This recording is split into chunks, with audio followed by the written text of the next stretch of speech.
ଯଦି କୌଣସି ଏକ ଝିଅ ପୁରା ଦିନ ଲଭ୍ ସଙ୍ଗ୍ ଶୁଣୁଥାଏ, ତେବେ ଏହାର ମାନେ ହେଉଛି ସେହି ଝିଅ କୌଣସି ଏକ ପୁଅକୁ ନିଶ୍ଚୟ ଭଲ ପାଉଛି। ଖାଲି ପେଟ ତୁଳନାରେ ଖାଦ୍ୟ ଖାଇସାରିବା ପରେ ଲୋକମାନେ ସବୁଠାରୁ ଭଲ ସେକ୍ସ କରିଥାନ୍ତି। କୌଣସି ବ୍ୟକ୍ତି ସ୍ୱାଭାବିକ ଭାବରେ ସେହି ଲୋକମାନଙ୍କ ପ୍ରତି ଅଧିକ ଆକର୍ଷିତ ହୋଇଥାନ୍ତି ଯେଉଁମାନେ ତାଙ୍କ ବିଷୟରେ ପ୍ରଶ୍ନ ପଚାରିଥାନ୍ତି। ଯେଉଁ ଲୋକମାନଙ୍କର ଆତ୍ମବିଶ୍ୱାସ ଅଧିକ ମଜବୁତ ହୋଇଥାଏ, ତାଙ୍କ ପ୍ରେମ ଜୀବନ ବି ଅଧିକ ସୁଖମୟ ଓ ମଜବୁତ ହୋଇଥାଏ।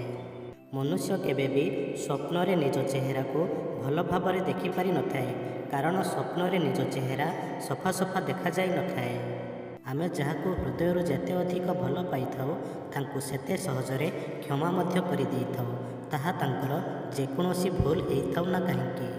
ଯେଉଁ ବ୍ୟକ୍ତିମାନେ କେବେ ବି କାନ୍ଦନ୍ତି ନାହିଁ, ସେମାନେ କେବେ ବି କାହାର ଭାବନା ଓ ତାଙ୍କ ପ୍ରତି ଥିବା ଭଲ ପାଇବାକୁ ଅନୁଭବ କରିପାରନ୍ତି ନାହିଁ।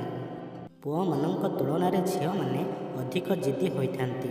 ଏହାର ମୁଖ୍ୟ କାରଣ ଏହା ହେଉଛି କି ଝିଅମାନେ ଅଧିକ ଇମୋସନାଲ୍ ହୋଇଥାନ୍ତି। ଅଧିକାଂଶ ଲୋକମାନେ ଷ୍ଟ୍ରଙ୍ଗ ରିଲେସନସିପ୍ ବନାଇବା ପୂର୍ବରୁ ଦେହ ଅପେକ୍ଷା ମନ ହୃଦୟକୁ ଅଧିକ ଗୁରୁତ୍ୱ ଦେଇଥାନ୍ତି।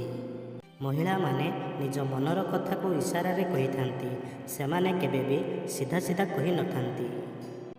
ଦୁଇଟି କଣ୍ଡୋମ୍ ପିନ୍ଧିବା ଦ୍ୱାରା ଅତିରିକ୍ତ ଶାରୀରିକ ସୁରକ୍ଷା ମିଳିନଥାଏ। ଏହା ବାସ୍ତବରେ ଘର୍ଷଣ କାରଣ ପାଇଁ ଫାଟିବାର ସମ୍ଭାବନା ବଢ଼ିଯାଇଥାଏ। କୌଣସି ଏକ ବ୍ୟକ୍ତି ଥକିଯିବା ପରେ କିଛି ସମୟ ପାଇଁ ଅଧିକ ସଚ୍ଚୋଟ ସ୍ୱଭାବର ହୋଇଯାଇଥାଏ।